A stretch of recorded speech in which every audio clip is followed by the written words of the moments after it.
showcase. For the last 48 years, Electromining Africa has been on the forefront of delivering the latest products, service, innovations to a captive and receptive audience, bringing together industry from mining, manufacture, electrical power transmission, transport, and new for 2020, automation and digitization. It's the largest of its show of this kind in Africa, on the continent, and it is highly anticipated by all.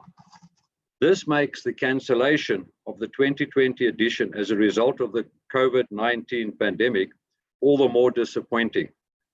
Our digital booklet will be sent out on a daily basis with the latest products from our exhibition. Let's keep on in the industry by staying connected.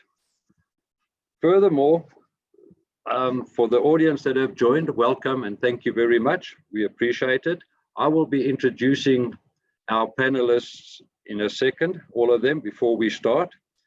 Once we're up and running, or once we started, the chat room will be open and will be enabled, so attendees can put their questions on chat. There will also be a question and answer session which is available for attendees, and you can see it on the screen below you, and that will be open for attendees to ask questions to the panelists or to myself. Furthermore, the webinar will be recorded and will be available on the Electromining and Creamer Media web pages.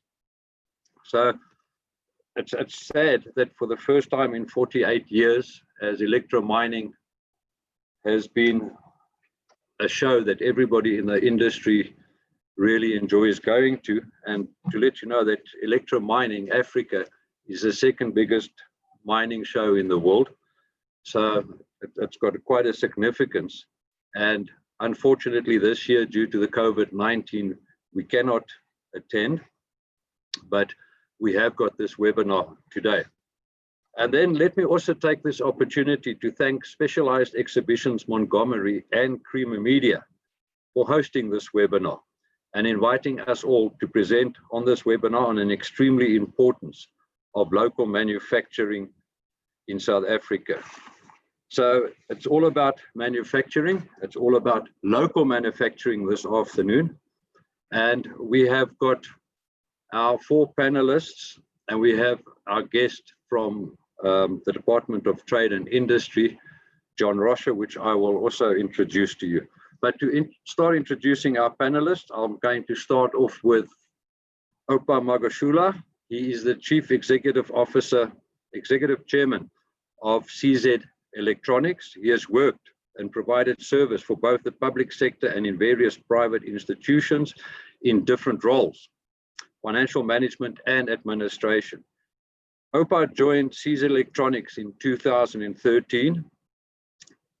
Oupa has over 26 years of experience in senior and executive management and has worked in major corporations, including Telkom, Nampak, some international breweries, and amongst others. He has a Bachelor of Science degree in Oceanography and Chemistry. And so welcome, Oupa. Then we have Mr. John Rocha. He's currently the Chief Director, Trade and Invest Africa for the Department of Trade and Investment and Competition. Prior to assuming his role, John worked as a business advisor and a consultant, very active in the Southern African Region Gas Task Force at the NEPAD Business Foundations. He's been involved with the Development Bank of Southern Africa. He's a senior policy analysis and researcher for the African Policy Institute, API. And he's been on several committee secretaries, and he's also run the secretariat for NEPAD. Mr. Rocha's main areas of expertise is in peace, security, national resources, governance, management, project development and management, policy advisor, economic development planning, and economic integration. John holds a Bachelor of Arts in Human and Social Studies with specializing in government administration development at the University of South Africa. Welcome, John. We have Thomas Holtz. Thomas Holtz is the Group CEO of Multitech and has been working for the company for over 24 years. He's a mechanical engineer. Multitech employs close to 2,000 people. It's a multi-million rand business. John Thomas is a mechanical engineer, avid runner, and enjoys a little cycling and still wants to do the full Ironman one day. John, Thomas, we're looking forward to you doing that, and we'll give you the full support.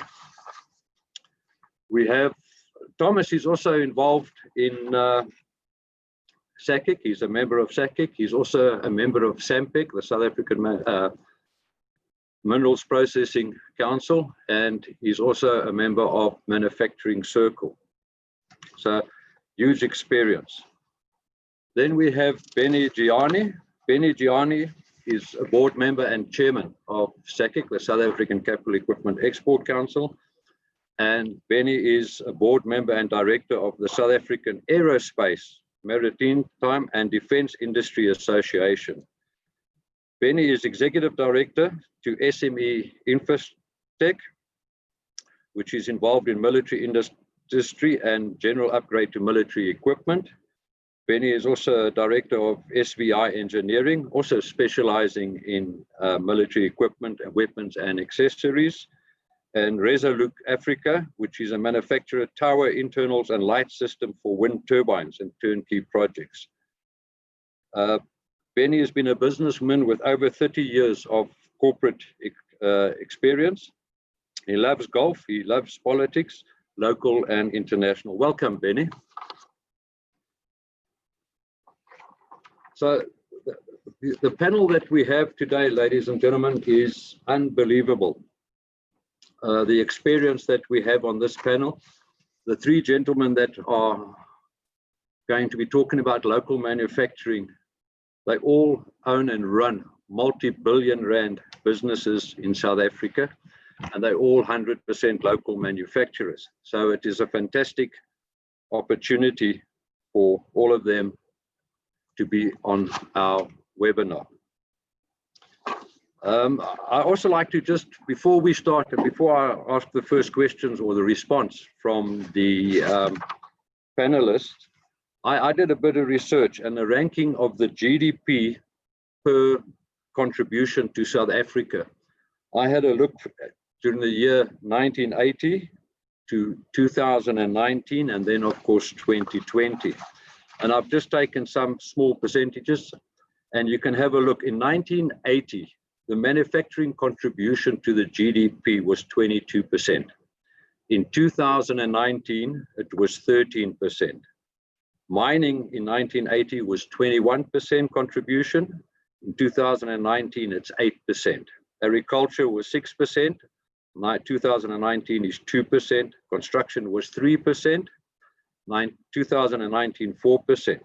So you can see a total of 52% of the manufacturing capabilities in South Africa had a contribution to the GDP, whereas in 2019, which was last year, only 27% of the manufacturing and mining construction contributed. So you can see that we've lost 50% of that. Again, some other interesting facts is the population in 1980 was 39 million. We're now on 57 million. Unemployment in 1980 was 6%. We're now on 29.7. Interestingly enough, in 1980, the rand dollar exchange was you could buy a dollar for 81 cents. Now it's in last year average was 14.4, and the GDP was 6.6, and last year 0.8. So you can see that a lot, excuse me, a lot has changed.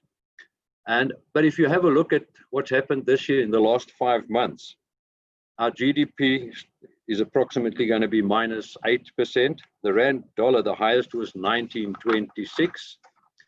And unemployment in earlier the first quarter this year was 30.4. And when you extrapolate that to over the last 3 months, it goes to 40.1%.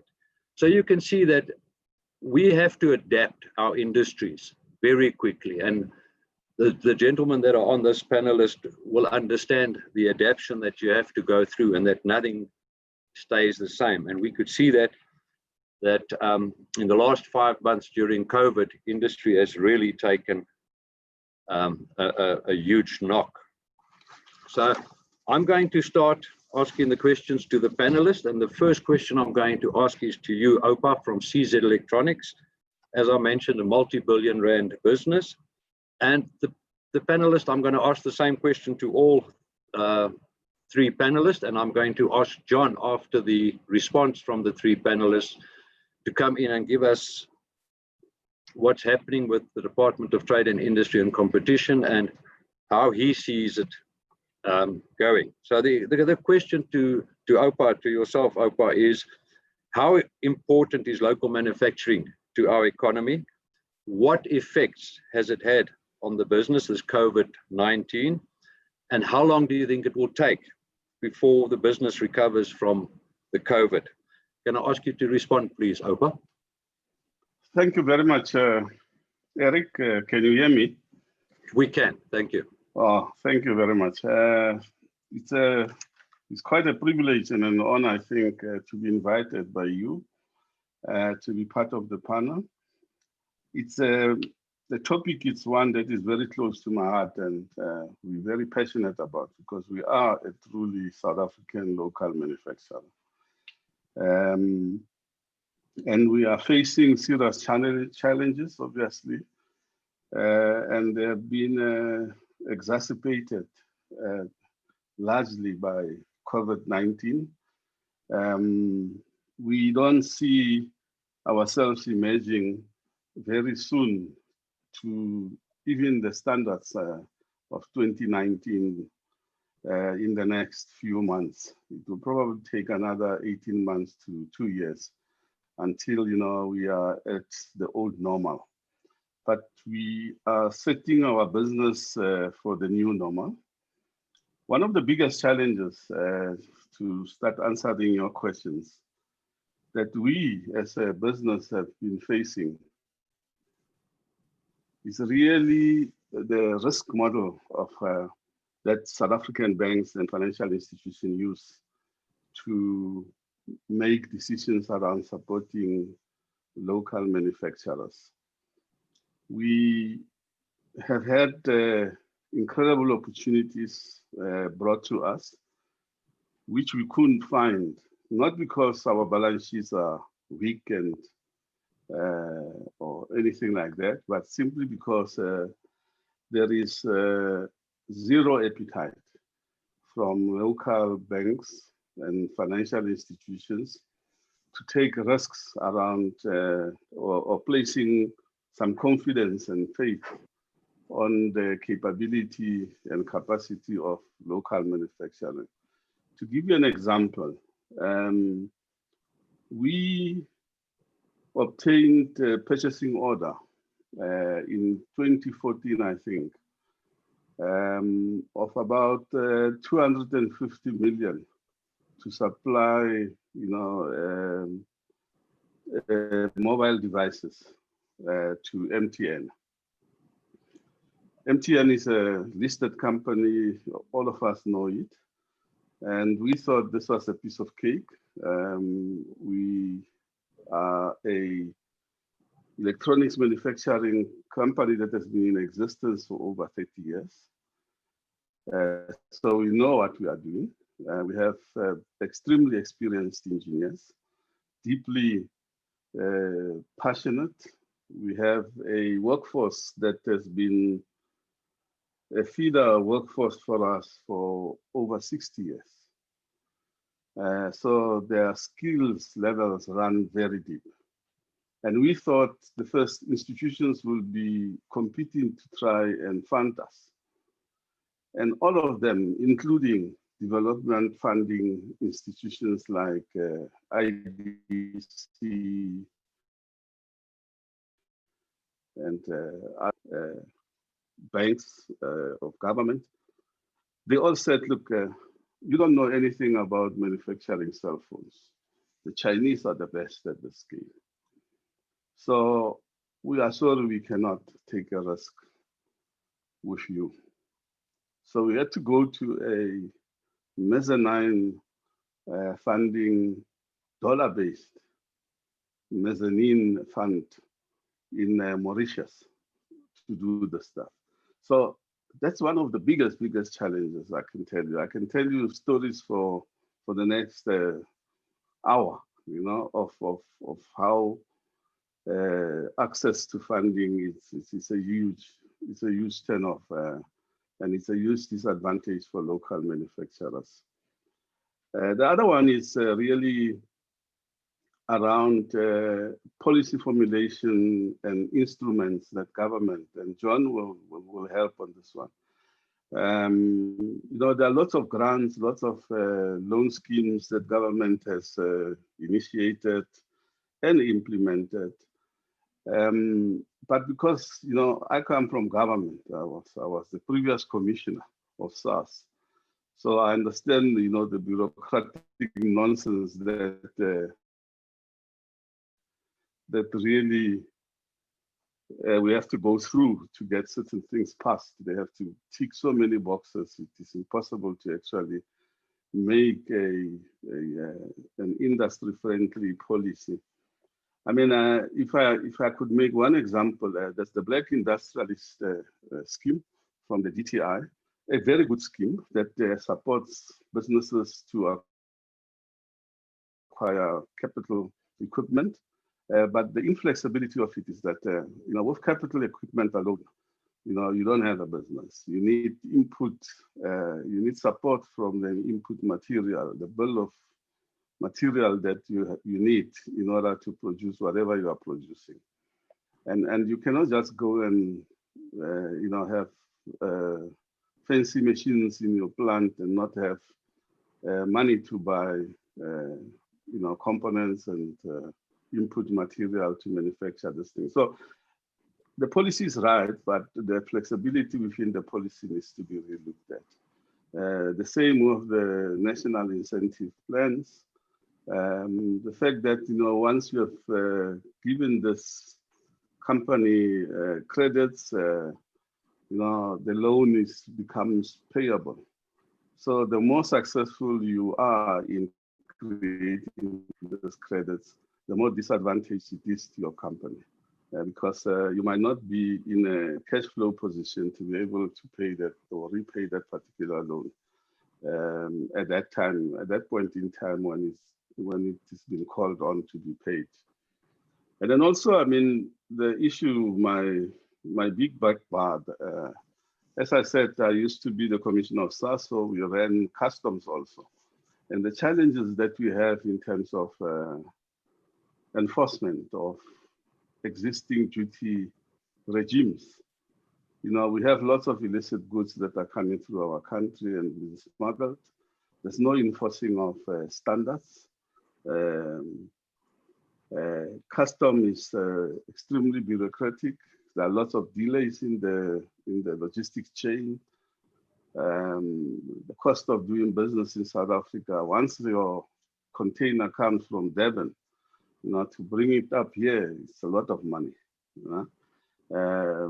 And the taxes that have been levied for local manufacturing are a disincentive, if I have to put it that way, you know, for local manufacturing. I cannot think of one instrument or tax or customs instrument that really is working perfectly at this point in time. So there's a lot of things that we need to do in order to, you know, stimulate this economy. And one of those things is really around local manufacturing. Because if we don't localize our economy by supporting local manufacturing, we are exporting all our wealth to other countries, and we need jobs here. And it's only manufacturing really that can create those jobs. So let me stop there, Eric. And then if there's one of your questions that I have not answered, I will take the opportunity to come back to it. Thank you, Oupa. Thank you very much. And lots of issues that come up, and I think it's issues that a lot of people face. Thomas, can I go to you, please, for a response to the first question? Thomas? Yep.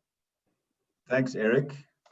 Yeah, so Multitech is a manufacturer of mineral processing products. As Eric mentioned, we're part of the SACEEC cluster, which is the South African Mineral Process Equipment cluster, which falls under SACEEC. We are privately owned, so unfortunately, I can't say I'm the owner of the business. That would be, I have to work for my salary. And we maybe have a slightly different situation to OPA. We're a 48-year-old business, privately owned, and predominantly European shareholding.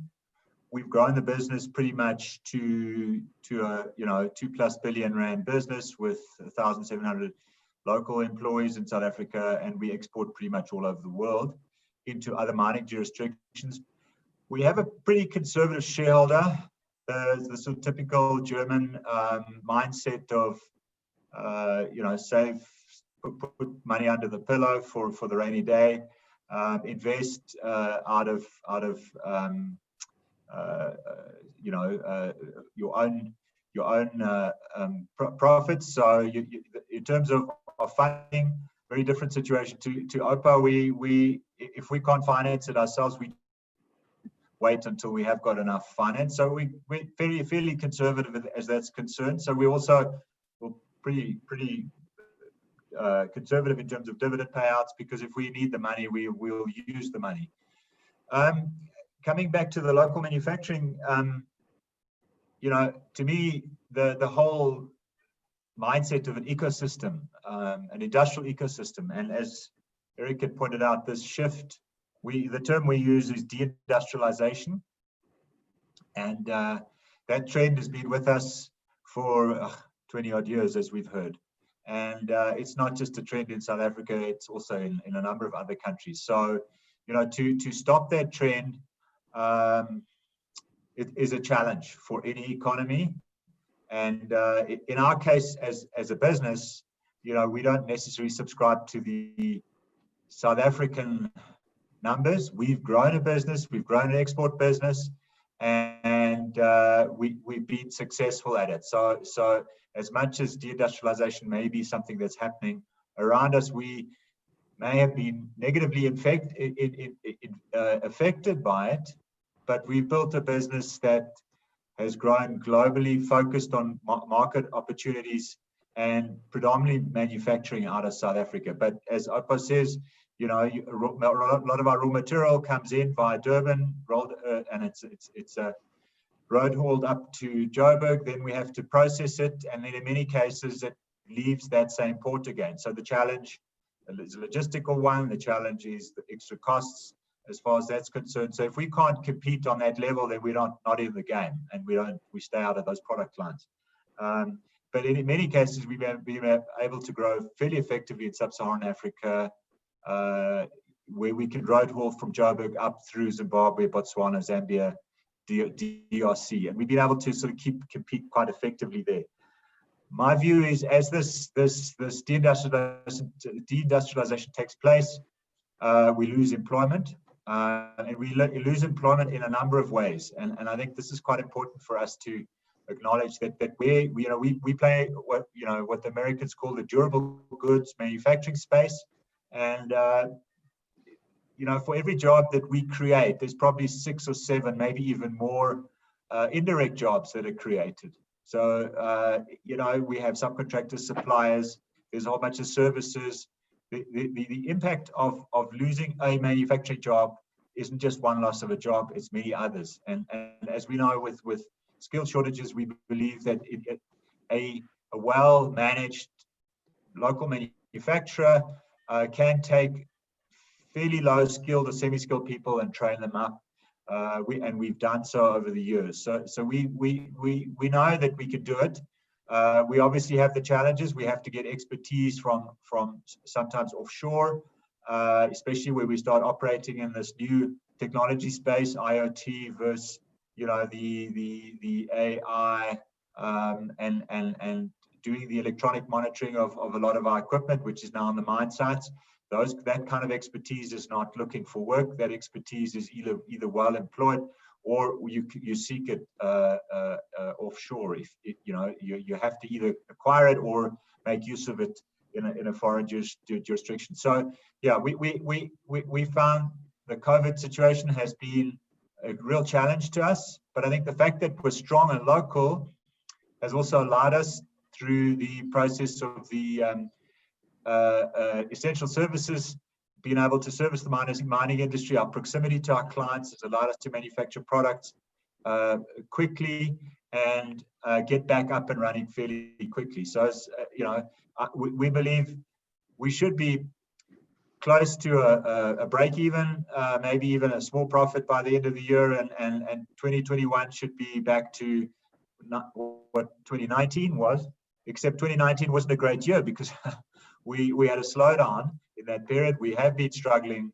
as an economy, and hence, you know, our business seeks work elsewhere. So we go and hunt the mining business, the equipment business that we can sell into Western Australia or into the diamond industry in Canada, or wherever we can find the markets that are flourishing. Gold in West Africa, for instance. So we built the business to be fairly robust, and have sort of bucked the trend of trying to beat the Chinese. You don't beat the Chinese at their game, but you can, with niche and customized product, still compete out there and offer good service levels and stay ahead of the game. So we're cautiously optimistic. Our order book's taking a bit of a knock at the moment. We went into lockdown with a fairly strong order book. We have whittled that away, but you know, we're out there doing what we do best, selling our product and developing products, and we're fairly positive. You know, South Africa is always a country of potential. At the moment, we haven't seen that potential unlock itself. I think there's a huge amount of challenges, and we're positioned to take advantage of that. In the meantime, we'll obviously hunt the business wherever we can find it. Thanks, Thomas. Thanks for your input. Yeah. Benny, if I can go over to you. Now we've heard from the electronic side, we've heard from the processing side. Benny, you're very much involved in the military side. You want to give us your feedback, please, Benny? Thank you for the invitation and for the panel itself. I think I'm going to speak on behalf of two companies specifically, which are in the defense area. But I just want to comment that what Opa was saying is exactly applicable to our two businesses, where the funding and the way the government has structured some of the financing, it doesn't suit us at all. The first thing which I want to highlight is that there's a little bit of contradiction between policymakers, because if you find an institution like IDC, which says we don't fund any defense companies, on the other hand, we've got a defense department which is looking for solutions from the South African economy or South African new entrants in terms of new businesses. It's quite a bit of a challenge. So we end up having to go to commercial banks which have got different view in terms of businesses, especially in the defense industry, where there's long-term investment in terms of cycles. So I really, really agree with Opa that we need to definitely to relook at our policies and how do we fund the businesses which are really creating jobs and which are really going to create also exports from South Africa because of the expertise which is sitting in this country. So that's the first part. From the local economy side, I'm sure you guys have been reading about the defense industry, how it's been deteriorating over the couple of years, purely because there is no clear policy from the defense, the ministry, or actually the country itself in terms of the policy going forward, how to take the country going forward in terms of what our requirements are. So it's put a lot of doubts in terms of how do we enter this market if you don't have a clear-cut policy as to what the government is going to spend on in terms of the defense industry going forward. So most of the businesses which have been there for the past 20, 30 years have gradually died, and the expertise has basically shifted to outside the country where people are selling that expertise. So it's a real big challenge. So that has led also businesses like ours, which are smaller in terms of size, having to go and look for new markets outside the country. And unfortunately, that led to some of the skills being transferred outside the country. So I just want to highlight that until we get a clear policy in terms of the defense policies of the government and what the local economy can expect from the government, you're going to struggle in the defense industry. So a lot of our colleagues have actually closed shop, if not, and others have actually basically left and go offshore. I'll stop there for now and just will comment after the next panel review. Thank you, Benny. And for me, just to go back to Thomas. Thomas, do you want to talk about your questions, the poll that you're putting up before I go to John? Thomas? Sure. Thanks, Eric. Yeah, maybe just a question around local products. You know, under what conditions would you buy local product? You know, we do service a mining industry. And for those of you that are out there, under what conditions will you support local made products? So there are a couple of questions there, which are just you answer one or answer all or none at all. It just gives us a little bit of feedback of what your appetite is for locally manufactured product.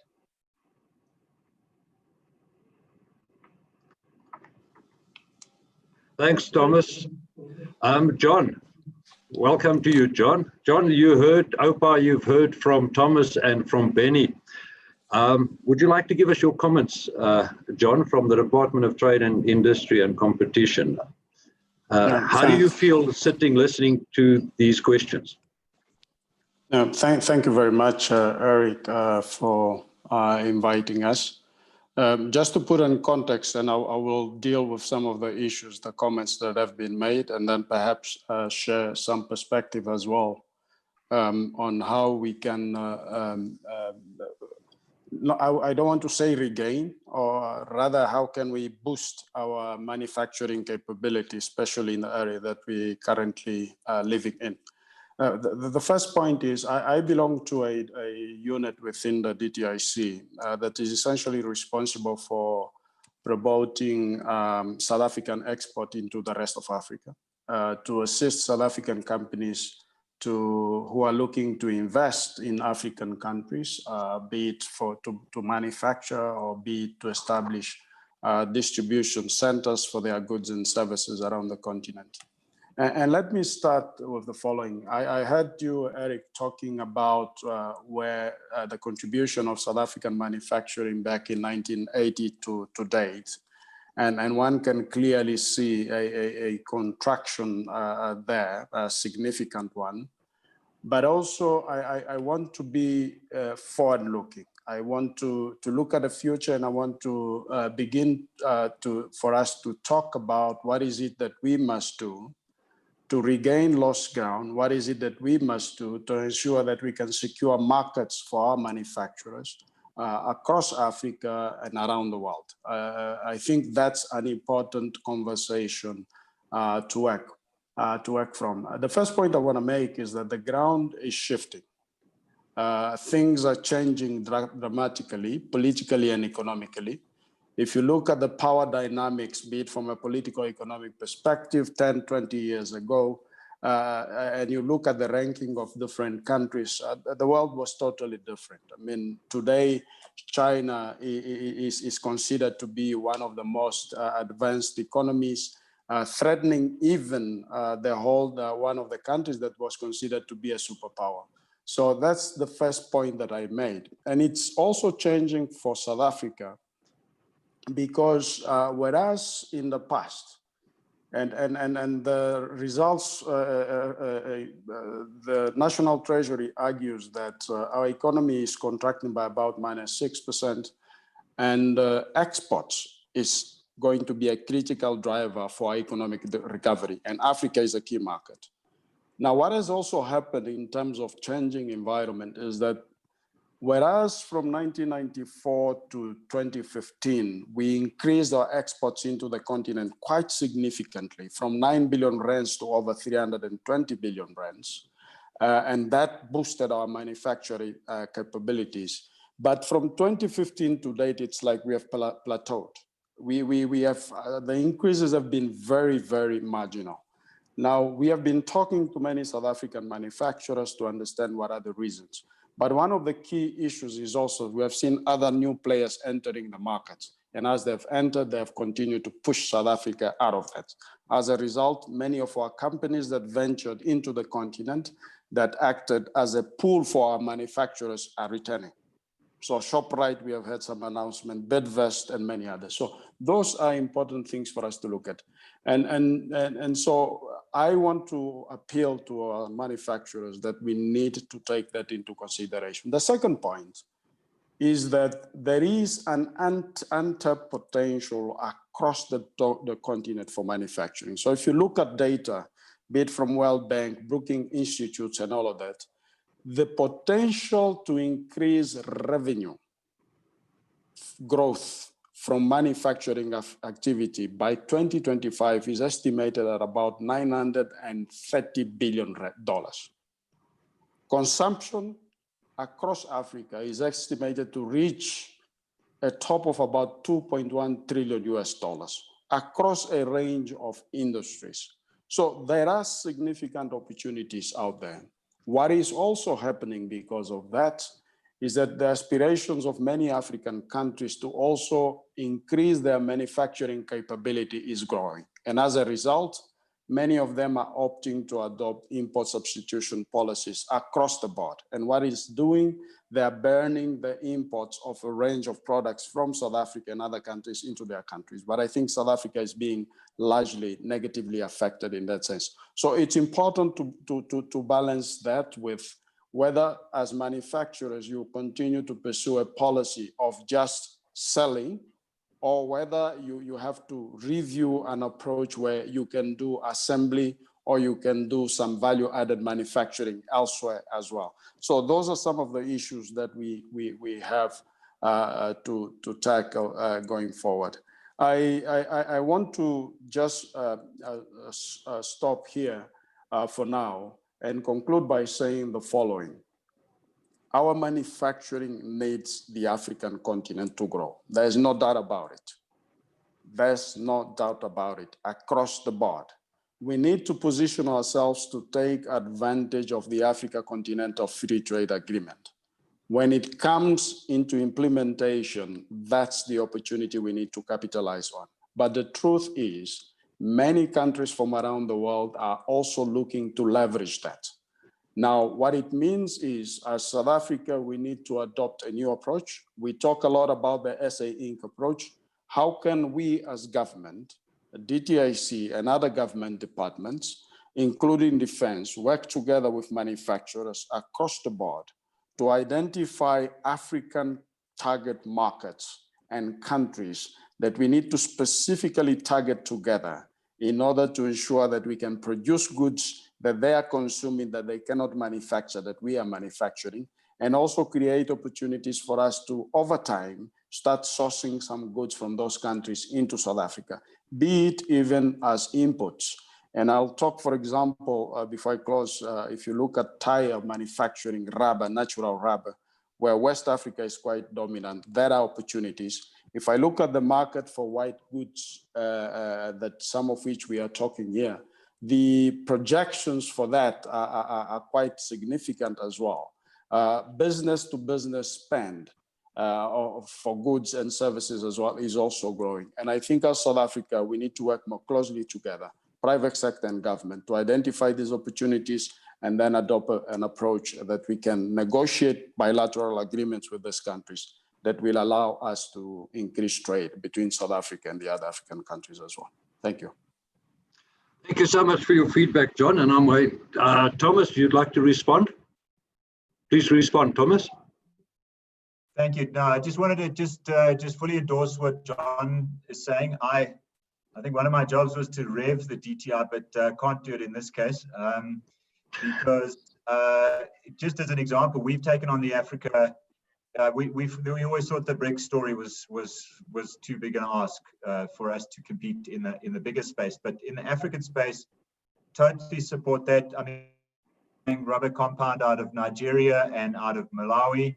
And we're producing mill liners that go into West Africa and into Zambia. So fully support and endorse that approach. And just to give you a couple of numbers that, you know, it's pretty well known, but just to point out the obvious, the EU effectively trades inter-EU. More than 60% of inter-company country trade is over 60%. In Africa's case, it's less than 15. So the ability, our ability to leverage up our inter-country trade is significant, and the potential, you know, has to be supported in whatever way. I mean, for us, the government just needs to make it a bit easier for us to get across the border and to support the logistics and the customs integration, and we're there to supply. We've got a big challenge with imports in Zambia, for instance, out of China, and we even start hiring Chinese speaking salesmen to start going onto those Chinese owned mines just to be able to get a foot in the door. So we do what needs to be done, but fully endorse what John's saying. Thank you, Thomas. Thanks for that. The next part of the question is, unless Opa or Benny, do you have a question for John or a response for John? Opa or Benny, if you have, just please raise your hand. Okay, Opa, please carry on. Thanks, Eric, and thanks very much, John. I agree 100% with you, as Thomas has said.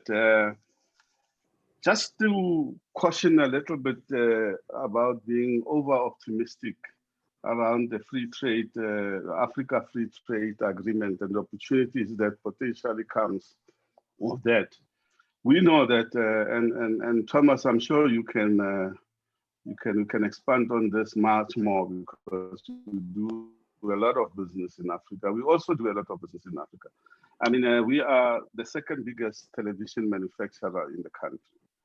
So we export our televisions and I mean to the rest of Africa. Even a Chinese company like StarTimes, which has presence in 22 African countries, you know, we do all their set-top boxes and televisions, and they export our factory in Boksburg to the rest of the country. And the only reason why they're doing it, John, is because of the exemptions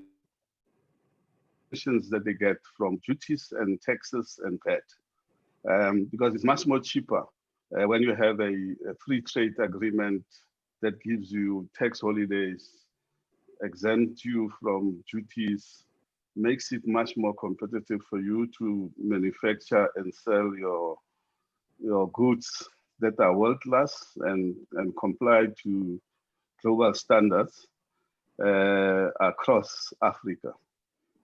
When we go directly as a manufacturer with our other branded goods, we found a hell of a challenge, because firstly, you know, the rand and other currencies in Africa and the economic strength and access to or possibility of exporting your money out of that country that you are exporting to.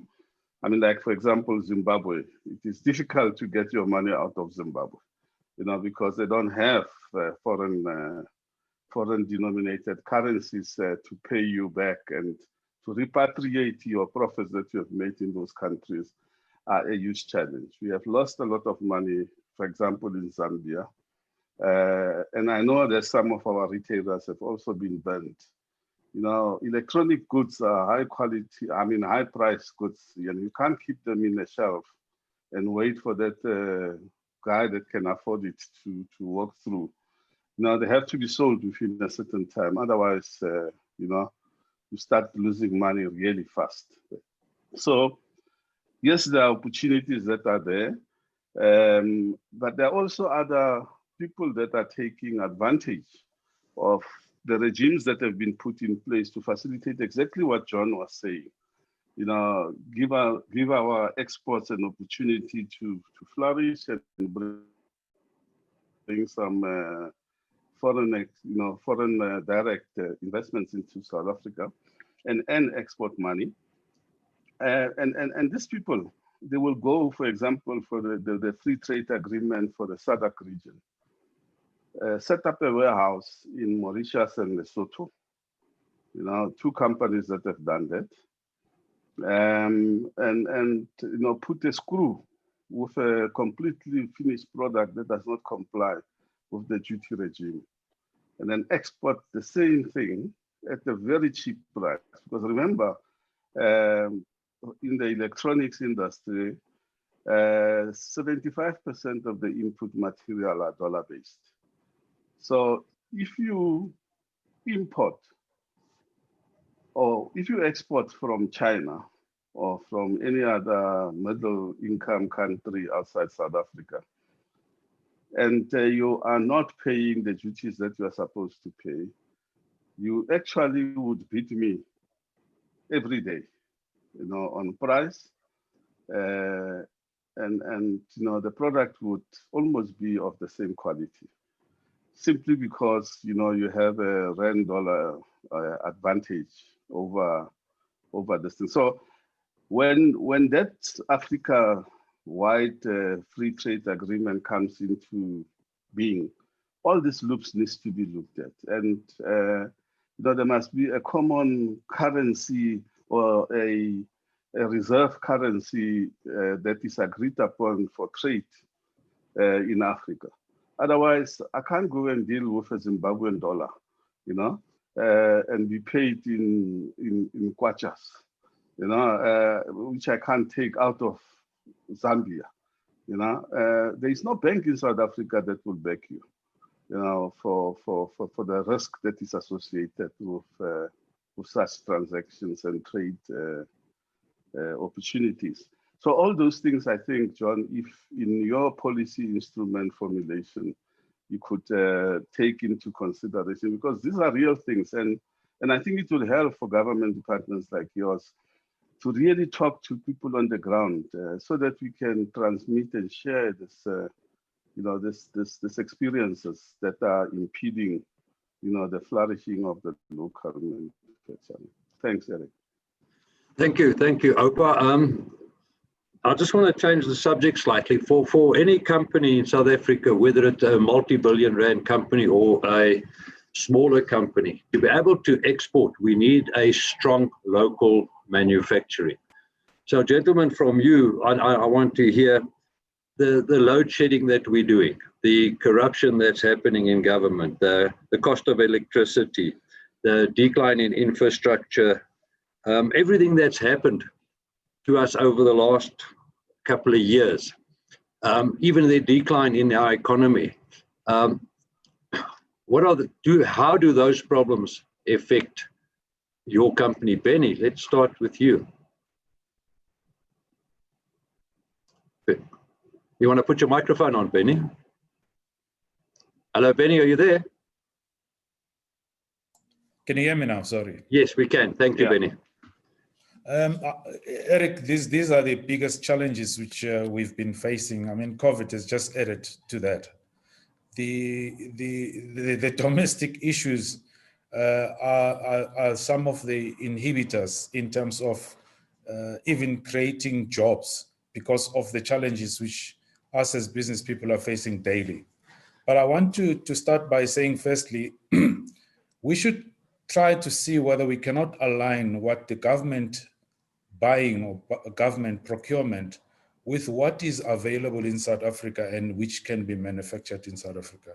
I want to touch on that point because the two entities I'm representing, they have got a big role to play in terms of local manufacturing. For instance, if you look at us acquiring train sets, and then you find that the Europeans who decide on the specifications make sure that they exclude South African companies because obviously they specify their own brands and their own standards, that it excludes any manufacturing in South Africa.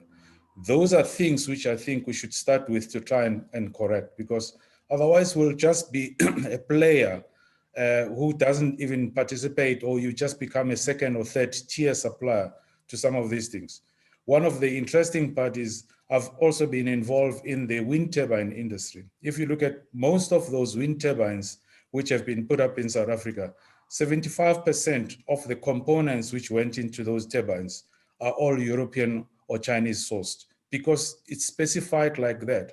Now, TTI should play a big role in that part, because for us as South African industries and local manufacturers to be able to participate in what the state is procuring, we need to be aligned to that, so that at least we can all have a fair chance of participating. That's one.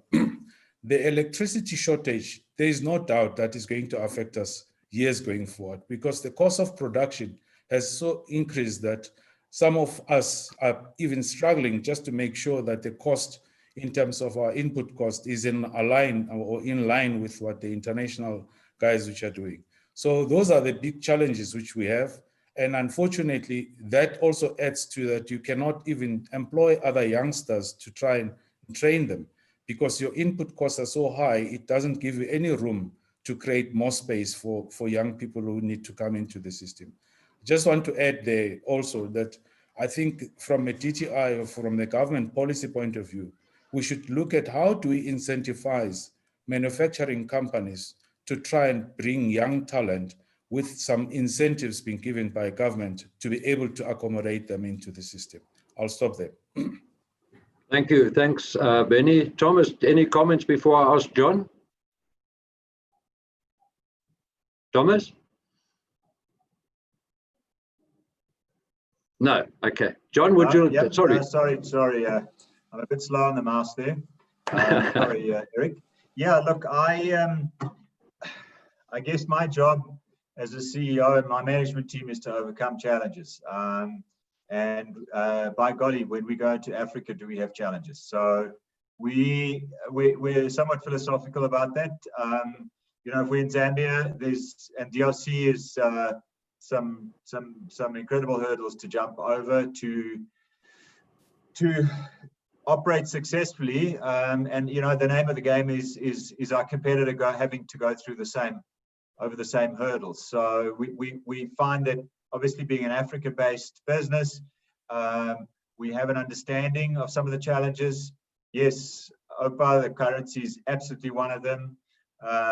And it's a constant challenge. Exchange rates are always volatile, and particularly in Africa. So, you know, it's the kind of thing that our opposition is going to have the same kind of issues. Are we prepared to slug it out and stay, you know, obviously we're dependent on the mining industry. So if there's mines operational, whether it's in Mozambique or in Burkina Faso or wherever, the business is there. We just you know, we need to be able to offer something that's competitive. But I really just want to endorse what was said earlier around, you know, no manufacturer worth its salt should be going offshore until they've actually become a strong player in the local market. You really need to be a dominant player in your local market. Don't think that you can suddenly go and find business offshore and not have a good, strong home base to finance and support and build intellectual capital, technical capabilities and service capabilities. So a local market, and you know, I've always been a little bit surprised when we joined SACEEC and we were involved with SAMPIC, why there was such a big focus on what the local requirements are. But it's well understood. If you're not a strong local player, don't even think of going offshore. And you know, if you can't cut it in the local market, then don't think suddenly you're going to be that much better in any other market. So the world is a village, and we need to be able to compete there with world-class products. We've got to pick our battles with the products that we can compete, and that's what we've done as a business. And yes, I do support the idea that at some stage we have to build value-adding capabilities. I've just recently had a look at a rubber manufacturing operation in Burkina Faso, of all places. You wouldn't think that you start manufacturing anything there, but they can make components, and they can do value add. We do a little bit of that in Botswana. So we do work with the local businesses and try and build a local value add component. So we do partner up as much as we can. It's a challenge. It's not easy, but it's a long haul game. Any export business, you don't build in 2 years. You build, if you're lucky, in the first 5 years, you start making profits, and in some cases even longer. Thanks, Thomas. Thanks for your input there. John, do you want to respond to Benny, Opa, and Thomas's questions, please, John? Thank you very much. And I think fantastic comments.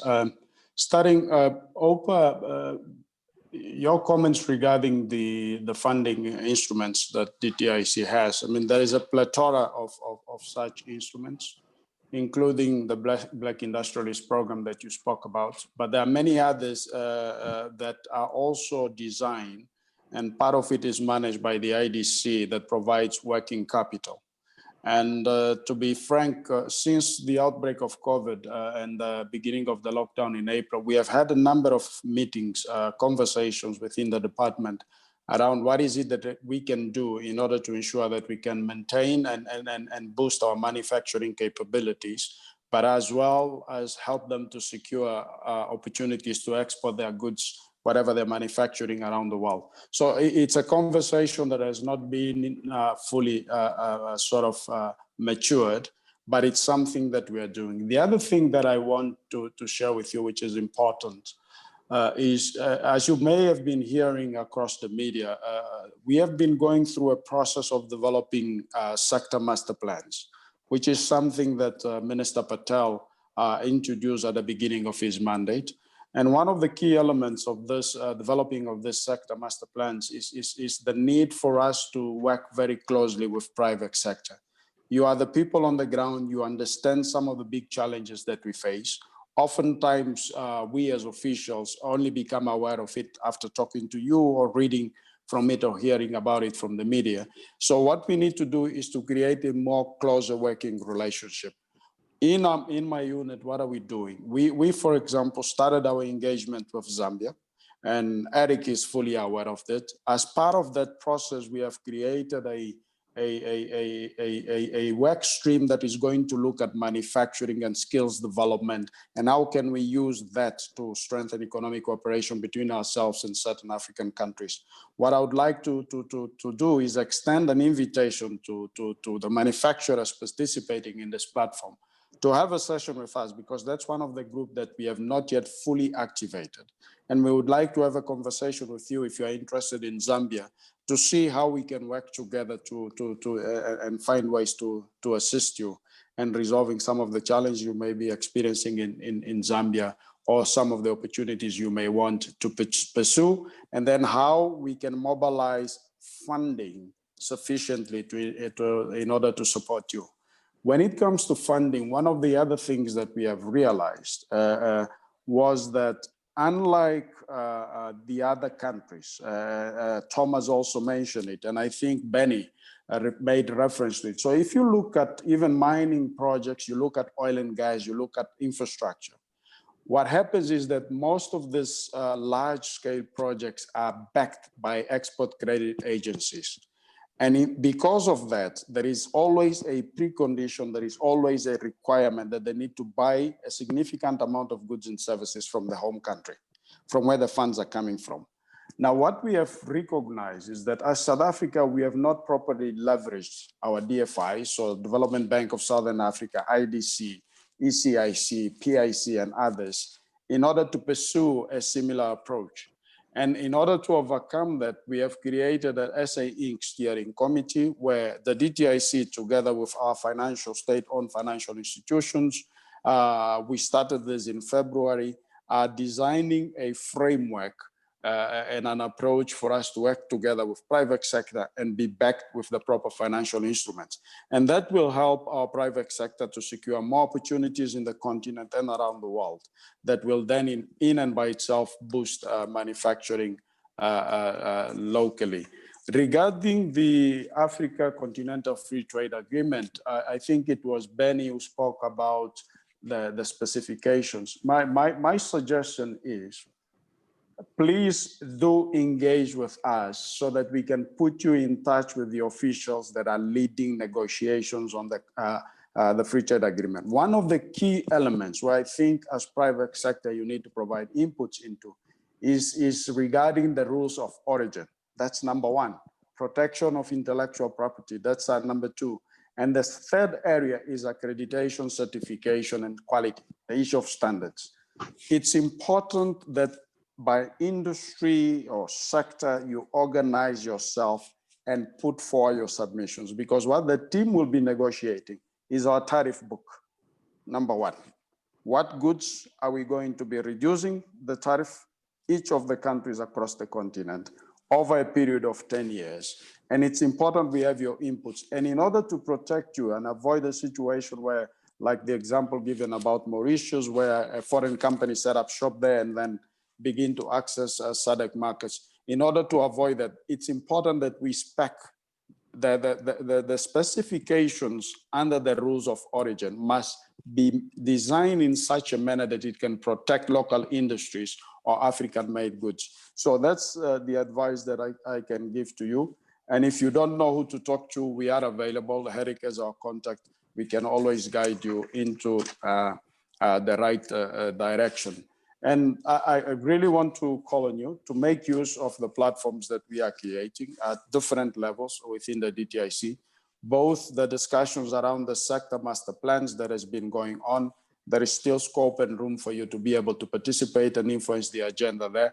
And when it comes to securing markets outside of South Africa, across the world, in fact, not just Africa, because we have also got a team that is looking at Europe, looking at Asia, South America as well, and North America. So there is a broad sweep of officials standing there waiting to service you. We have created an export barriers mechanism, which I can share with Eric, where you can also report the challenges you are facing. And there is a team of officials that has been set up in order to respond within a specified period of time to address the issues that you flag in that mechanism. So these are some of the instruments we are creating, and we are doing so for you.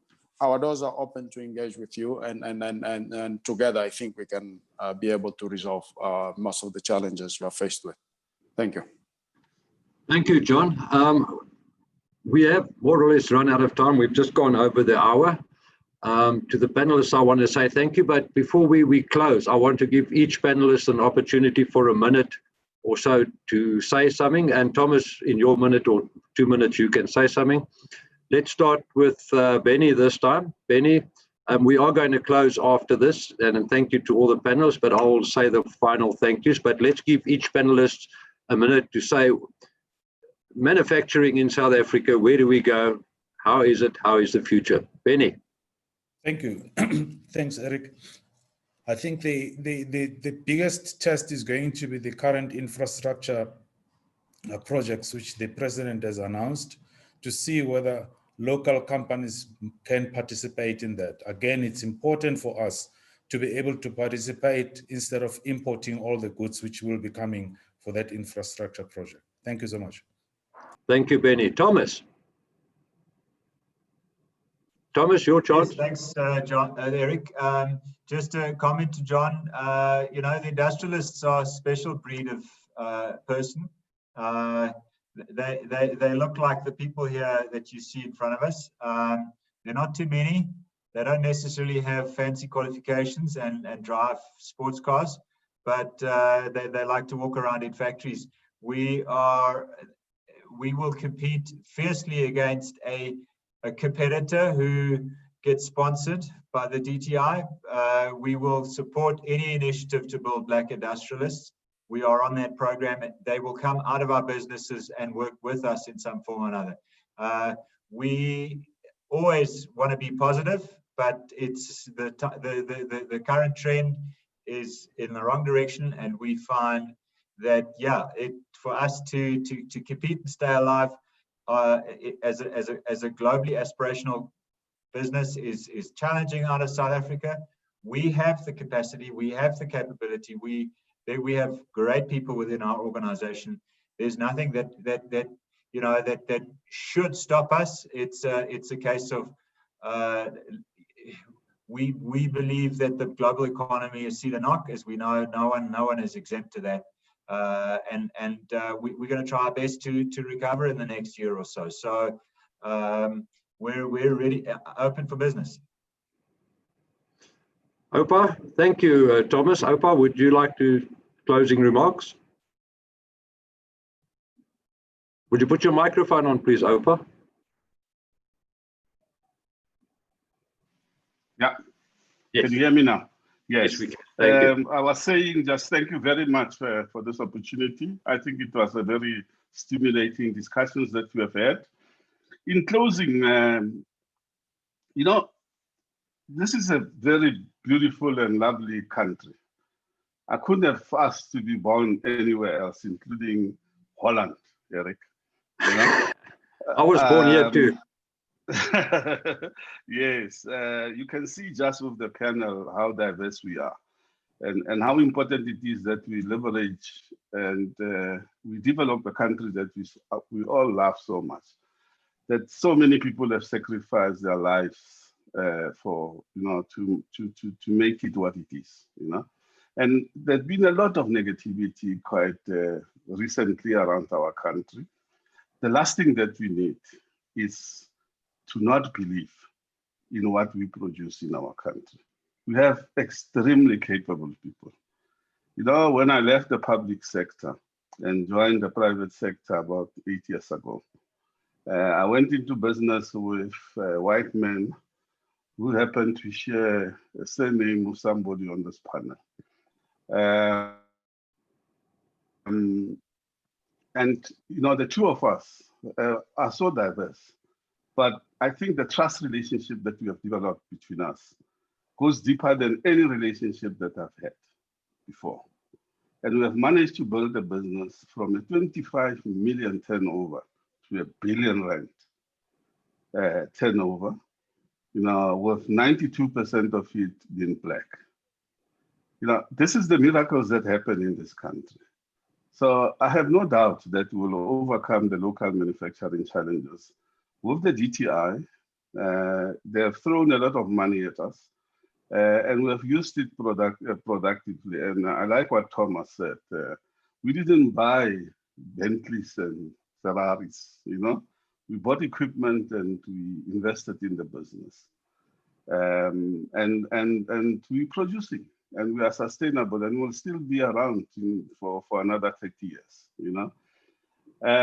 But I want to mention one thing just in closing, to say the campaign of buy local. You know, the other day I was in a meeting with Pick n Pay, one of our biggest clients. They buy a lot of TVs and set-top boxes and electronics devices from us. And, you know, they have decided to embark in, as part of their support for localization and for growing the economy, because you can't grow the economy when you are a consumer of imports, you know. You have to produce stuff and employ and create, you know, jobs in this country and employ your own people first. As Thomas said, if you can't sort out your own problems in your country, you're wasting your time going to, you know, to export, I mean, to other countries. I think your organization, Eric, you know, needs to take the campaign of buy local. You know, we have to support it, and I know that the DTI has embraced it with enthusiasm. You know, you just need to go to Durban Port and see and open all those containers and see what is it that you can do in this country that you are importing. I mean, we are importing umbrellas, you know? I mean, you need no science to be able to do an umbrella. We are importing a mask, you know? We are importing, you will not believe stupid things that we are importing that we used to do. I mean, during apartheid, you know, when the apartheid regime had sanctions, that's how our, you know, the Altrons and everybody else, you know, built that capability, you know, to have, you know, local manufacturing capacity and capability. And it's still there. It hasn't died. We haven't buried everybody, you know? If we can just believe in our local capability to produce stuff. Other people believe in it, you know? And it's just, we are so skeptical about our own self that, you know, we are so divisive at this point in time. That's really my last appeal. It's almost like I'm emotional about it. When you go to Twitter now, you know, you will be depressed. You'll think that this country is in the doldrums, you know. And let's lift ourselves out of this morose and depression, and just believe in ourselves and buy our own product. I'm so pedantic. I was in Woolworths this morning. Yeah? I was just checking where everything is done, and I see that you know, they have taken a deliberate strategy to write and say everything, tomatoes are sourced locally, you know, and it becomes important. We are starting now on all our products to write manufactured by CZ in Boksburg, you know, so that people are aware that we are capable in this country to do things like that. And if in the mines can say, you know, they can say, you know, this drill is done here, you know, this technology is manufactured in South Africa, you know, so that as people walk through your factory, as they walk through the shelves of retailers, they can see that we are consuming our own products.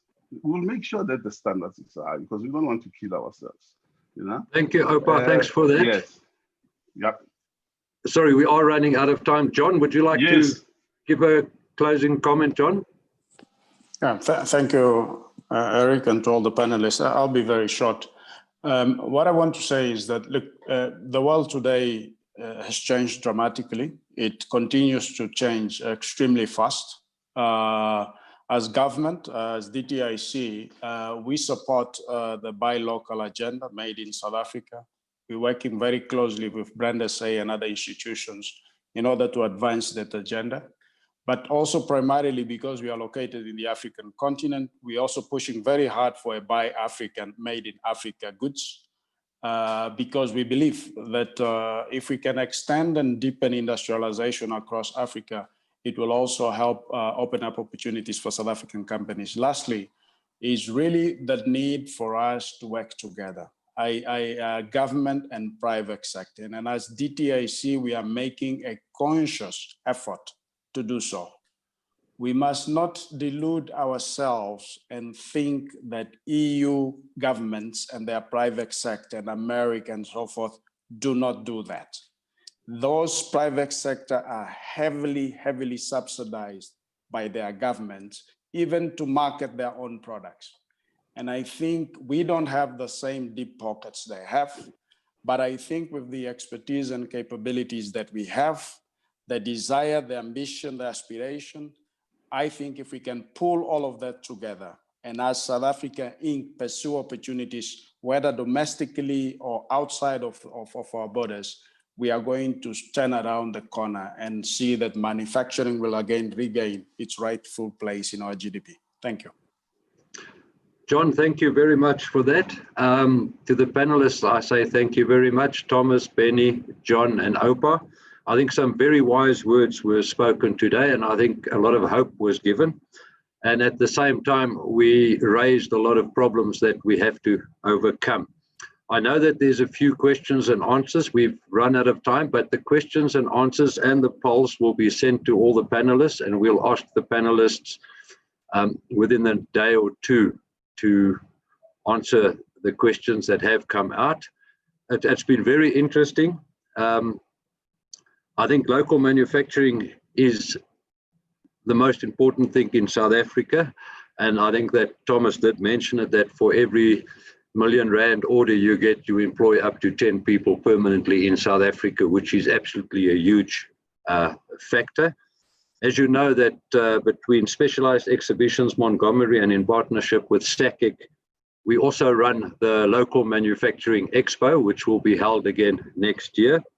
We will, from SACEEC side, continue to promote local manufacturing, and I think the only way for us to survive in the future is to promote local manufacturing and to work together.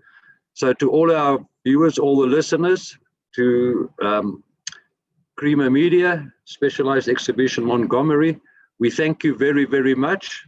To the panelists, once again, thank you for your time and thank you for your most valid inputs. I think that it's good that the people that are listening, and it will be on YouTube. It's live on YouTube, and it will remain on YouTube, that everybody can see that manufacturing, and we are taking manufacturing very, very serious.